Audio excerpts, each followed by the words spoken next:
অহা বছৰটোত আমি কেইটামান নতুন কাম কৰিব গৈ আছো মই সদনক জনাব খুজো প্ৰথম কথাটো হল যে এখন সমাজৰ মূল স্তম্ভটো হৈছে বৌদ্ধিক যিখন সমাজত বৌদ্ধিক জ্ঞান আৰু চৰ্চা নাথাকে সেইখন সমাজ কেতিয়াও আগুৱাই যাব নোৱাৰে অহা বছৰটোত মই সদনৰ পৰা সহযোগিতা বিচাৰিম যে আমি ইয়াৰ অফ দা বুক কিতাপৰ বৰ্ষ আমি পালন কৰিম হেমকোষ অভিধান চন্দ্ৰকান্ত অভিধান এইবিলাক আমি প্ৰিন্ট কৰিম সমাজৰ মানুহক আমি বিতৰণ কৰিম যাতে পুৰণা কিতাপ বুঢ়িয়াইৰ সাধু চৰকাৰে কৰিব চৰকাৰী কৰ্মচাৰীক আমি অতিৰিক্তকৈ দৰমহাৰ লগত টকা পইচা দিম যাতে কিতাপ কিনিব পাৰে আৰু বুক ফেয়াৰ পাতিবৰ কাৰণে আমি সহযোগিতা কৰিম we want to create a society based on intellectual activity আৰু ইয়াৰ বুকৰ প্ৰতি মই আপোনালোকৰ সহযোগিতা বিচাৰিছো দ্বিতীয়তে দেৱব্ৰত শইকীয়া ডাঙৰীয়াই ধান সৰিয়হ কিনাৰ কথা তেওঁ আমি টাৰ্গেট ৰিচ কৰিব পৰা নাই বুলি কৈছে অসমত টাৰ্গেট কিমান আছে আমি কোনেও নাজানো কিন্তু 600 টকাৰ পৰা 2300 টকা দিয়াৰ পিছত আমি যিমান ধান পাব লাগে ডেফিনেটলি আমি হিমান ধান পোৱা নাই কিন্তু কৃষকসকলে কয় যে উই আৰ হ্যাপি যদি সৰকাৰক দিয়া নাই প্ৰাইভেট মিলক দিছে দামটো তেওঁলোকে এটা লেভেলত পাইছে অসমৰ কৃষি অৰ্থনীতিৰ বিকাশ হৈছে এইবাৰ আমি কি কৰিব খুজিছো যে ধান আৰু সৰিয়হত কেন্দ্ৰীয় চৰকাৰে দিয়া এমএসপিৰ ওপৰতো ৰাজ্য চৰকাৰে আৰু অতিৰিক্তকৈ আমি কৃষকক টকা দিব খুজিছো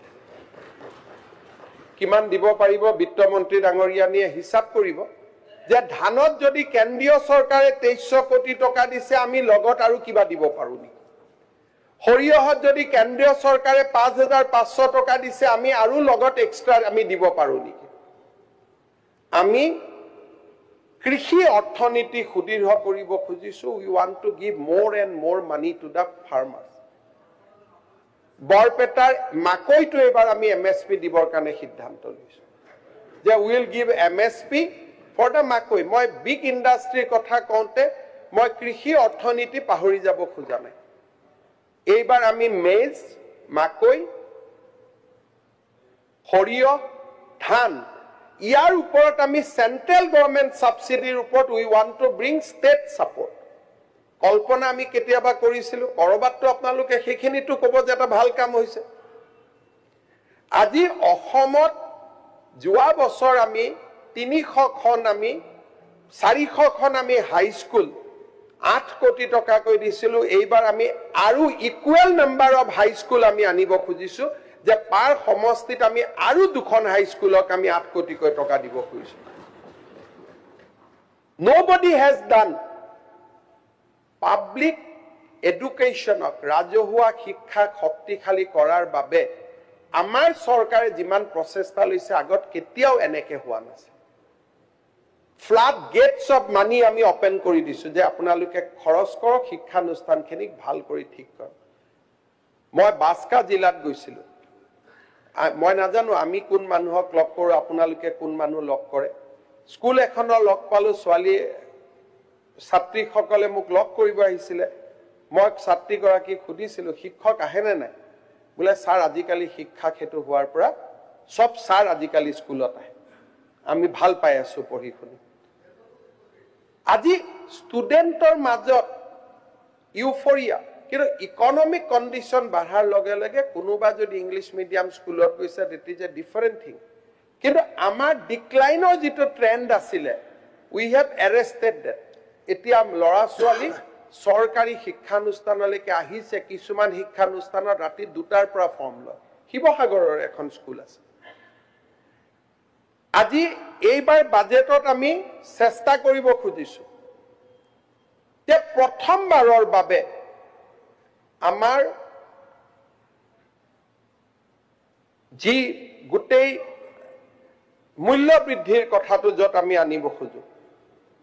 যে সমাজত মূল্য বৃদ্ধি হয় এইবাৰ আমি প্ৰথমবাৰৰ বাবে চেষ্টা কৰিছো যে ৰেশন কাৰ্ডত আমি দালি নিমখ চেনি বজাৰতকৈ অন্তত 20-25 টকা তলৰ দামত আমি দিব পাৰো বিত্তমন্ত্ৰী ডাঙৰীয়ানীক মই অনুৰোধ কৰিছোঁ যে আপুনি এইবিলাক কথাত বাজেট বনাওঁতে ইউ এক্সামিন মহিলা উদ্যমিতা আঁচনি মানুহে মোক কৈ আছে 10,000 টকাটো প্ৰমিছ কৰি আছে দিয়া নাই হিমন্ত বিশ্ব শৰ্মাই মুখত কথা যদি কয় তাৰ পৰিৱৰ্তন নহয় আমি 10,000ত ৰাখিব খোজা নাই 27 লাখ মহিলাক এই বছৰ 10,000 অহা বছৰ 25,000 তাৰ পিছত আমি 50,000 লৈকে লৈ যাব খুজিছো যাতে আমি সঁচা অৰ্থত লাখপতি বাইদেউ আমি নিৰ্মাণ কৰিব পাৰো 1 এপ্ৰিলৰ পৰা বিহালীত কেতিয়া দিব গেটো 1 এপ্ৰিলৰ পৰা বিহালীত আমি তাক আৰম্ভ কৰিম আপোনাৰ তাত দেৰি কৰি দিম 1 এপ্ৰিলত আমি বিহালীত আমি ইয়াক আৰম্ভ কৰিব খুজিছো আজি আপোনালোকক মই নিমন্ত্ৰণ কৰিছো যে 1 এপ্ৰিলৰ পৰা আমি বিহালীত আলোচনা কৰিম ইয়াক আৰম্ভ কৰিম আজি প্ৰথমবাৰৰ বাবে 3টা বছৰ এপিডিসিএলত কন্টিনিউয়াস প্ৰফিট হোৱাৰ পিছত এইবাৰ আমি 1 মেৰ পৰা বা 1 এপ্ৰিলৰ পৰা ইলেক্ট্ৰিচিটিৰ দামো অন্তত 1 টকা পৰৱৰ্তী সময়ত আৰু 50 পইচা আমি লাহে লাহে এতিয়া কমোৱাৰ প্ৰক্ৰিয়া আৰম্ভ কৰিব খুজিছো ডিগ্ৰী পাছ কৰা ষ্টুডেন্ট এজনে পৰীক্ষাত ইন্টাৰভিউ দিব লাগে পৰীক্ষাত দিব লাগে বিভিন্ন জায়গাত যাব লাগে দেউতা মাৰ পৰা টকা খুজিব নোৱাৰে অন্তত এবছৰৰ কাৰণে মই নিবনুৱা ভাত্তা বুলি কব খোজা নাই প্ৰেৰণাদায়ক ভাত্তা এটা দিব পাৰো নেকি তাৰো আমি চিন্তা চৰ্চা আৰম্ভ বৃদ্ধ পেঞ্চনটো 250 টকা হৈ আছে বৃদ্ধ পেঞ্চনে অন্তত 3,000 মান টকা কৰিব পাৰিলে ভাল আছে বৃদ্ধ পেঞ্চনটো অসমত বৃদ্ধ পেঞ্চন বিধৱা পেঞ্চনৰ মানুহসকলক আমি অৰুণোদয়লৈকে কনভাৰ্ট কৰি আছো বিধৱা পেঞ্চনৰ 3 লাখ মহিলাক আমি ইতিমধ্যে বিধৱা পেঞ্চনৰ পৰা কাটি অৰুণোদয় যোগ কৰি দিলো 1200 পাই গল তেওঁলোকৰ 1250 আৰু বাঢ়ি গৈ থাকিব সো গতিকে প্ৰথমবাৰৰ বাবে আমি এখন নতুন অসম নিৰ্মাণৰ কামত আগবাঢ়িছো ৰাজনৈতিক সমালোচনা যিয়ে নহওক কিয় অসমৰ শান্তিৰ পৰিবেশ অসমৰ প্ৰকৃত পৰিবেশ একোজন মন্ত্ৰীয়ে একোজন বিধায়কে যেনেকে 30 কোটি টকা পিডব্লিউৰ কাৰণে খোজে 20 কোটি খোজে অসম মালা খোজে হিয়ে প্ৰমাণ কৰে যে এইখন চৰকাৰৰ সক্ষমতাৰ ওপৰত আজি মানুহৰ কাৰো সন্দেহ নাই অসম মালাৰ ডাঙৰ ডাঙৰ ৰাস্তাবোৰ কেতিয়াবা ৰাজ্য চৰকাৰে বনাব পাৰিব বুলি কোনবাই কল্পনাও কৰিছিল নেকি আজি জলজলিৰ দৰে ব্ৰিজ আমাক খুজি আছে আগতে মানুহে কৈছিল বাহৰ ব্ৰিজ এখন বনাই দিও আজি সক্ষমতাৰ ওপৰত কাৰো সন্দেহ নাই যে কৰিব খুজিলে এই বেটাই কৰিব পাৰে এই যেটো বিশ্বাস আমি মানুহৰ মাজত আনিছো কেইদিনমান আগতে গাহৰিৰ এটা প্ৰকল্পলৈ খেলিমেলি হল তেতিয়া মই গাহৰি পালকসকলক পিজুজ হাজৰিকাক কথা পাতিব দিলো মই কলো ঠিক আছে অসমতটো আমি নাপাতো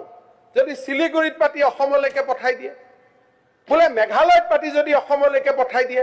বলে নহয় আমাৰ মুখ্যমন্ত্ৰীয়ে পাৰিলে হেতু বন্ধ কৰিব পাৰিব তানে মানুহৰ আস্থা আৰু বিশ্বাস আমাৰ ওপৰত কিমানখিনি আপোনালোকে কল্পনা কৰে যে ৰাজ্যৰ পৰিধিৰ বাহিৰত গৈও যদি হিমন্ত বিশ্ব শৰ্মাই বিচাৰে আমাক সহায় কৰিব পাৰে পাৰো নোৱাৰো বেলেগ কথা this is the level of confidence this is the level of confidence people of Assam has developed on this government মানুহক ইটো হিটো কৈ ইফালে সিফালে লৈ যাব পাৰি আজি কোনোবা চৰকাৰী কৰ্মচাৰীয়ে ঘৰ বনাব লোন পাব সুদ চৰকাৰে দিব দুৰ্ঘটনা হলে 1 কোটি টকা লৈকে পাব এই কথাবিলাক কোনে কল্পনা কৰিছে মাননীয় অধ্যক্ষ মহোদয় আপোনালোকে সমালোচনাৰ জৰিয়তে যিখিনি প্ৰত্যাহ্বান আমাক পৰামৰ্শ দিছে সেইখিনি আমি ডেফিনেটলি আমি গ্ৰহণ কৰিম আৰু পৰামৰ্শ যিখিনি সুপৰামৰ্শ প্ৰতিজনেৰে স্পিচত আমি যিখিনি সুপৰামৰ্শ আছে সেই সুপৰামৰ্শখিনি আমি গ্ৰহণ কৰি আমি ৰাজ্যখনক আগুৱাই লৈ যাবৰ কাৰণে আমি চেষ্টা কৰিম এইবাৰ আমি এইমাত্ৰ আমি এটা খবৰ পালো যে ৰূপহীয়াত সামগ্ৰী সমষ্টিৰ ৰূপহীয়াতত সাংসদ ৰকিবুল হুছেইন সাহেব গণপ্ৰহাৰত যথেষ্ট আঘাতপ্ৰাপ্ত হৈছে এই বিষয়ে মুখ্যমন্ত্ৰী মহোদয় কি একশন ল'ব মাননীয় অধ্যক্ষ মহোদয় গণপ্ৰহাৰ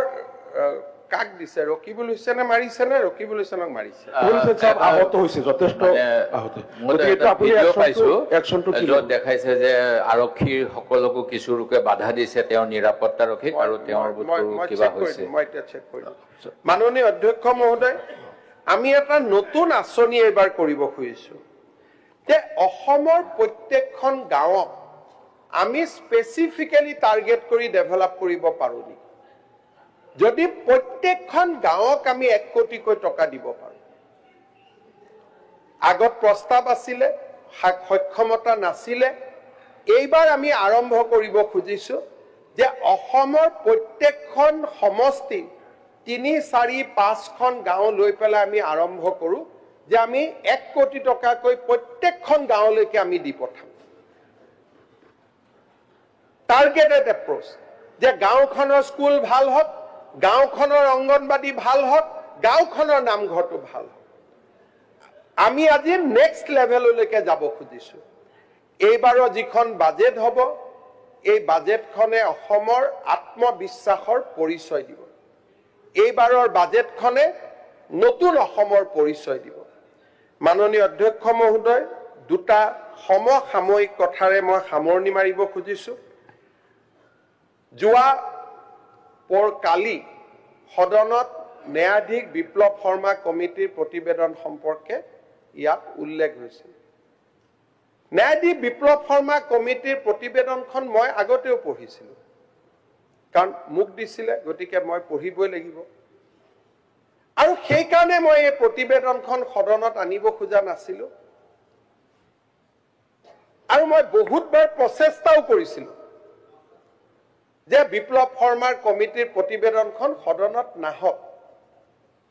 15টা বছৰ 14টা বছৰ তৰুণ গগৈ ডাঙৰীয়াৰ মন্ত্ৰীসভাত কাম কৰাৰ পিছত তেখেতৰ বিপক্ষে লিখি থকা প্ৰতিবেদন এখন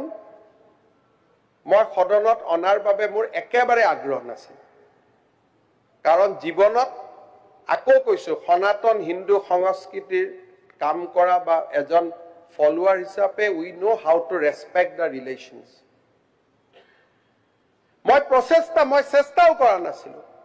কংগ্ৰেছৰ 2-এজন সদস্যক মই অনানুষ্ঠানিকভাৱে জনাইছিলো যে এই দাবীটো কৰি থাকিব নালাগে কাৰণ সকলোৱে জানে যে ৰাকেশ পালৰ নিযুক্তি কাৰ সময়ত হৈছে ইয়াততো জানিবই লাগিছিল যে বিপ্লৱ শৰ্মা কমিটিৰ প্ৰতিবেদন আহিলে তাত তৰুণ গগৈৰ ওপৰত কমেন্ট থাকিবই এটা বিপ্লৱ শৰ্মা কালি ভূপেন বৰা ডাঙৰীয়াই গালিগালাজ কৰিছে আৰে ডোন্ট শুট দা মেসেঞ্জাৰ ফাইলত তৰুণ গগৈ জল পটকৈ সহি আছে এডিশনাল চিফ সেক্ৰেটাৰীয়ে কৈছে তেওঁৰ এজন ইনচাৰ্জ মেম্বাৰক বাৰে বাৰে কাৰ্যকাল বঢ়াই দিয়া তেওঁ নোটাৰী আছিল এডভোকেটো নাছিলে ক'ব গ'লে তেনেকুৱা এজন মানুহক চেয়াৰম্যান কৰা কাৰ চৰকাৰ দিনত হৈছে এই গুটেখিনি those are part of records justice Biplab Sarma কমিটিৰ প্ৰতিবেদনখন সদনত আনিবৰ বাবে দাবী কোনে কৰি আছিল কংগ্ৰেছে দাবী কৰি আছিল So কংগ্ৰেছে নিজে জানিব লাগিছিল যে এই গুটে ঘটনাটো আমাৰ চৰকাৰৰ দিনত হৈছে গতিকে বোকাটো আমাৰ গাতে আহিব এতিয়া কংগ্ৰেছে আকৌ আহাৰ পিছত কৈছে নহয় নহয় এখন ভুল আজি কেনেকে ভুল হ'ব পাৰে তৰুণ গগৈ সহিটোতো ভুল হ'ব নোৱাৰে ৰাকেশ পালক নিযুক্তি দিয়া হেতু কেনেকে ভুল হ'ব পাৰে আজি আপোনালোকে চাওক সেইবাবে মই ৰিলেশন আৰু সম্পৰ্কক মই সন্মান কৰো কাৰণে মই খুব ৰিলাক্টেন্ট আছিল যে অন্তত মই মুখ্যমন্ত্ৰী হিচাপে যাতে এইখন মই লে কৰিব নালাগে কোনে মোক পুশ কৰিলে it is the Congress party Biplab শৰ্মাখন আনক কোনোবাই হয়তো কৈ দিছিল কৰবাত আমিয়ে কবাত আছো নেকি জুনে অখিল গগৈ ডাঙৰীয়াৰ মনত আমাৰ প্ৰতি এটা ধাৰণা আছে মইতো আহ্বান জনাই যে 3 দিন মান মোৰ ঘৰত থাকক তেতিয়া বুজি পাব যে আমি কোন শ্ৰেণীৰ মানুহ হয় সেই শ্ৰেণীৰ মানুহ নহয় কোনোবাই ধাৰণা এটা হৈছে অপোজিট কেম্পত থাকিলে মানুহৰ ওপৰত মানুহৰ এটা ধাৰণাৰ সৃষ্টি হয় যদি মই সেইটো কামে কৰিলোহেঁতেন টেটত পুলিচত স্বচ্ছ নিযুক্তিৰ প্ৰক্ৰিয়াটা মই আৰম্ভই নকৰিলেহেঁতেন সকলোৰ পৰা 3 লাখ টকা ললোহেঁতেন আজি অসমৰ স্বচ্ছ নিযুক্তিৰ ইতিহাসৰ লগত অখিল গগৈ ভাল পাক বেয়া পাক হিমন্ত বিশ্ব শৰ্মা সদায় কাৰণে যুগমীয়া হৈ থাকি গ'ল you can't erase that this is a permanent stamp যে অসমত যদি চাকৰি কলা বজাৰ শেষ কৰা যদি এজনে মুখ্যমন্ত্ৰী আছিলে হিমন্ত বিশ্ব শৰ্মা এইটো কোনেও মুচিব নোৱাৰে because this is backed by facts Biplab Sarma কমিটিৰ প্ৰতিবেদনৰ ওপৰত আলোচনা হ'ব আৰু সিদিনাখনে আমাৰ চৰকাৰৰ দিনত চাকৰি হোৱা 1,15,20,000 ল'ৰা ছোৱালীৰ নাম এড্ৰেছৰ কিতাপখনো আপোনালোকৰ আগত মই দি দিম কোনো সমস্যা নাই আৰু ৰেকৰ্ডছ আৰু আমি কালেক্ট কৰি আছো আৰু বাঢ়িব নম্বৰটো কিন্তু মই যেহেতু অখিল গগৈৰ মনত ধাৰণা সেইকাৰণে আমি সিদিনাখন লগে লগে দি দিম যাতে আমি পঢ়িব পাৰো এফালে ডাৰ্ক হিষ্ট্ৰী এফালে শাইনিং হিষ্ট্ৰী দুইটা যাতে একেলগে যাতে যিদিনাখন আমি বিপ্লৱ শৰ্মা কমিটি আলোচনা কৰিম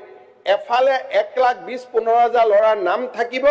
এফালে কংগ্ৰেছৰ কীৰ্তি ইতিহাস তাতে লিখা হৈ থাকিব এতিয়া অখিল গগৈ ডাঙৰীয়া কংগ্ৰেছৰ লগত এলায়েন্স আছে না মই নাজানো তেওঁ কি ক'লে যে বিয়াতটো বস্তু ল'বই পাৰি দিয়াজনৰ কি আপত্তি আছে হয় কোনো আপত্তি নাই 3 লাখ টকাৰ গহনা দিলে নামটো ক'ব খোজা নাই অসমৰ সাংসদ এজনে 3 লাখ টকা বিয়াত গহনা ল'লে এটা কংগ্ৰেছ দলে তেওঁ ভাল পায় নে বেয়া পায় মই নাজানো কংগ্ৰেছে কৈ আছে বিয়াতটো ল'বই পাৰে আৰে বিয়াত সবেই ল'ব পাৰি খালি লোৱাৰ পিছত ইনকাম টেক্সত জনাব লাগিব আমি লৈছো বুলি এটা হয় তেওঁ নাই লোৱা বুলি ক'ব লাগিব নহলে ল'লে ইনকাম টেক্সত দেখুৱাব লাগিব 2014 চনৰ মই ইনকাম মই ৰিটাৰ্ণখন দেখা পাইছো কিয় ইলেকশ্যন এফিডেভিট দিব লাগে 2014 চনৰ ইলেকশ্যন এফিডেভিটত এই সোণৰ অলংকাৰখিনি দেখুৱা নাই এটা অখিল গগৈ ডাঙৰীয়াই তেওঁ ভাল পাই কথাখিনি লৈ আহিলে নে বেয়া পাই লৈ আহিলে মই নাজানো কাৰণ মই বিপ্লৱ শৰ্মা কমিটিৰ প্ৰতিবেদন অহাৰ পিছত গৌৰৱ গগৈৰ নামে মই সবকে হাত দি দিছিলো যে এইবোৰ নকবি কোনে লৈ আহিলে অখিল গগৈ ডাঙৰীয়াই বাহিৰত ইম্প্ৰেছনটো এনেকুৱা যে মই খুব তেওঁৰ শুভকাংক্ষী কিন্তু মাৰটো এনেকে মাৰে যাতে উঠি যাব নোৱাৰে এতিয়া এইটো ইনকুৱাৰী লগত আহি গ'ল এতিয়া লগত এতিয়া এইটো আহি গ'ল যে বিয়াত আৰু কি উপহাৰ পাইছিলে সিদ্ধাৰ্থ ভট্টই কৈছে যে হীৰাই পাইছিলে নে কি পাইছিলে এইটো কথা জানিব লাগিব আৰু এতিয়া ঘটনাটো হ'ল যে এইখিনি যদি দেখুৱা নাই বাকিখিনিও দেখুৱা নাই and gift tax is 30% 3 lakh টকাৰ যদি আপুনি সম্পত্তি লয় 90% দিব লাগিব 90,000 গিফ্ট টেক্স ইনকাম টেক্স নহয় this is called gift tax আপুনিও জানি ল'ব কাৰোবাৰ যদি কেতিয়াবা গিফ্ট লয় ঘড়ী মটৰ পুকি লয় 30% ইনকাম টেক্সত জমা দিব লাগিব সো নাম্বাৰ 1 আজি মই আপোনালোকৰ অন্তৰত মই প্ৰশ্ন কৰিম নাম্বাৰ 1 3 দিন হৈ গ'ল Gaurav Gogoi has not denied on record যে মই লোৱা নাই তেওঁ ভাবিছে যে অখিল গগৈৰ ডিফেন্সটোৱে মোৰ কাম হৈ গ'ল he may have thank you also WhatsApp কৰিব দাদা বৰ ভাল পালো আপুনি মোৰ কিন্তু ফসাই দি থৈ গ'ল যেতিয়া গিফট টেক্স দিলে নে নাই আৰু টকা লোৱাটো ইম্পৰ্টেন্ট নহয় গিফট লোৱাটো ইম্পৰ্টেন্ট নহয় তাত এইটো কথা লিখা আছে যে এই গিফটটো দিয়াৰ পিছতে ঘটনাই নাটকীয় মূৰ লৈ লয় যে যি আগলৈকে মোক পাৰ্মানেন্ট কৰিব বিচৰা নাছিল বিয়াৰ পিছতে মোৰ প্ৰতি তেওঁ সহজ আৰু সৰল হৈ পৰে chairman বনাইলে that turn of event has taken place যদি ৰিপৰ্টটো চাই মুকুল শইকীয়াৰ ষ্টেটমেন্টটো চাই turn of event started from that marriage এটা এইবিলাক মই আনা নাই পাব্লিক ডমেইনত অখিল গগৈ ডাঙৰীয়া আনিছে মইতো আজি প্ৰথম আনিছো আপুনি এলায়েন্সত আছে নাই কি কৰিব খুজিছে মই নাজানো but let me be on record মই কলো নহয় না আমি আমাৰ কোনো এজন সদস্য গৌৰৱ গগৈৰ নামে উল্লেখ কৰা ইট ওয়াজ স্টাৰ্টেড বাই অখিল গগৈ ডাঙৰীয়া বোলে দুটা সিট কংগ্ৰেছে মোক বেছিকৈ দিব নেকি বুলি আৰম্ভ কৰি দিলে কংগ্ৰেছৰ লগত এলায়েন্স কৰি কোনো লাভ নাই এপ্ৰিললৈকে যিটো পৰিৱেশ হ'ব কোনো কামেই নোহোৱা হ'ব মই ইমানে কৈ থৈ দিছো নেক্সট যেটো মই কম তাৰ পৰা আপুনি আৰু গম পাব যে কোনো লাভে নাই এটো বস্তু গল আৰু এটো নচলা টকা হৈ যাব মই নেক্সট যেটো লাইন কম ইয়াৰ ঘটনাটো হল যে মই বিচাৰো Gaurav Gogoi being the son of Chief Minister Torun Gogoi, he must defend his father now. পিতৃ হিন্দুত লিখা থাকে যে পুত্ৰক জন্মই দিয়া হয় যাতে পিতাৰ লিগেসিটো আগুৱাব পাৰে আমাৰ শ্ৰাদ্ধৰ পৰা গুটেইখিনি কৰা যায় যে সেই কাৰণে কয় পুত্ৰং দেহি আমাৰ হিন্দুত সদায় আমি পূজা কৰো যে কন্যাং দেহি বুলি নকও পুত্ৰং দেহি তিনি দিন নিজৰ পিতৃৰ ওপৰত অভিযোগ আহিছে নো স্টেটমেন্ট নিজে বিয়াত টকা লোৱা কথা আহিছে ইনকাম টেক্সত দেখুৱাইছো বুলিও কোৱা নাই দেখুৱা বুলিও কোৱা নাই আৰু এই মানুহবিলাকে হৈছে নতুন অসমৰ একোজন চিৰ জাগ্ৰত প্ৰহৰী মানে মানুহ কি কেনেকে কেমোফ্লেজ কৰিব পাৰে তাত ৰাকেশ পালে ইমানলৈকে নাই ৰাকেশ পালৰ তাতে লিখা আছে যে চাকৰিয়াল ছোৱালী প্ৰাৰ্থীৰ সতীত্ব হৰণৰ কামতো তেওঁ লিপ্ত হৈছিল মাকে কৈছিল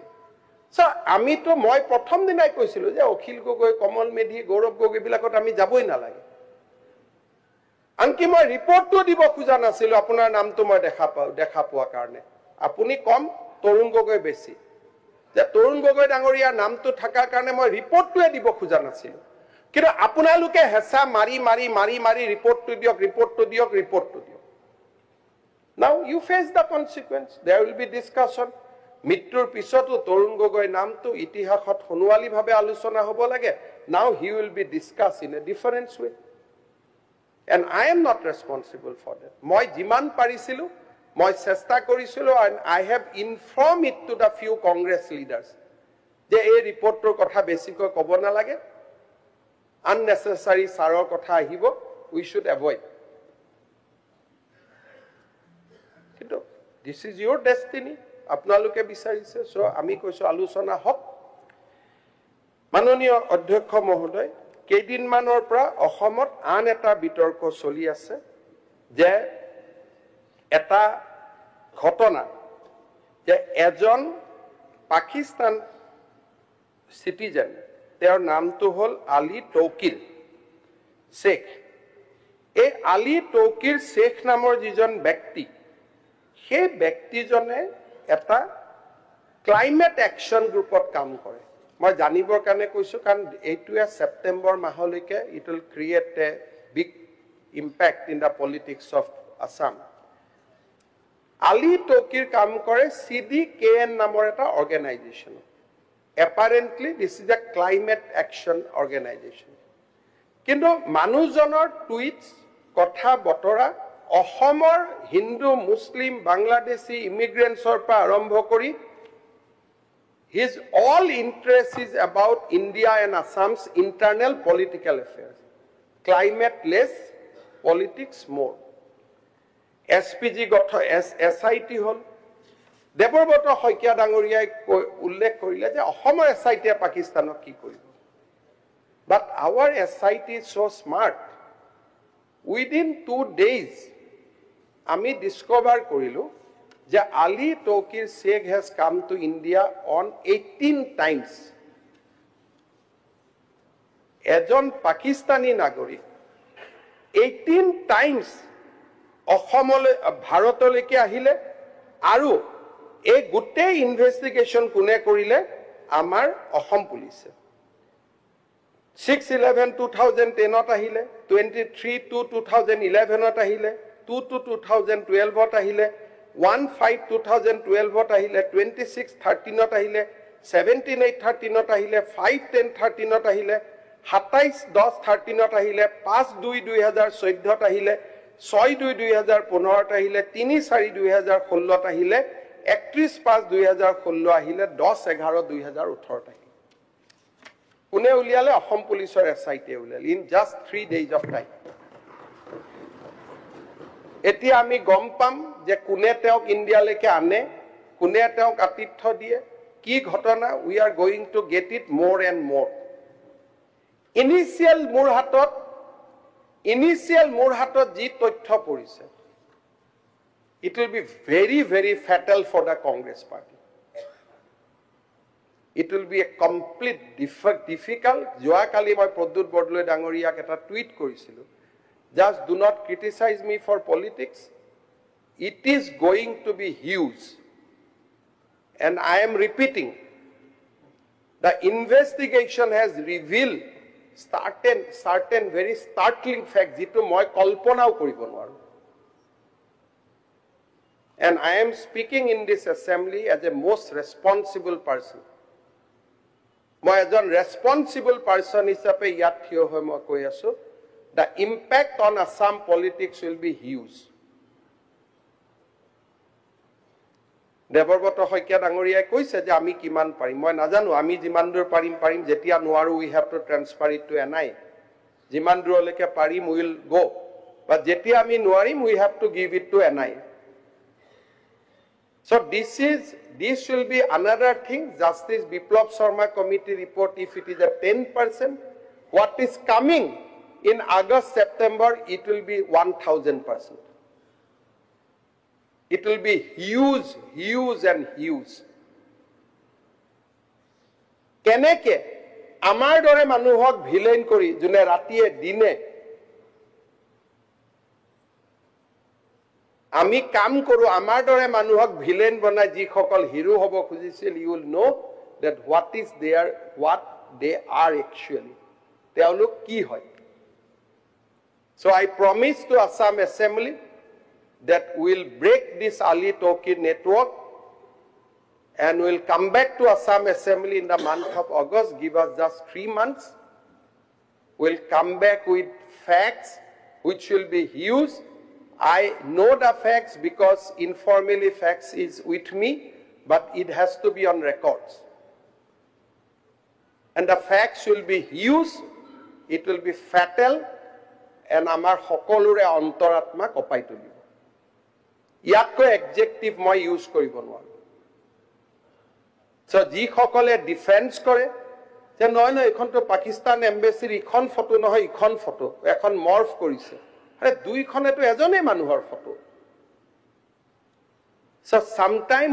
we should not defend which is indefensible. And মই ভাবো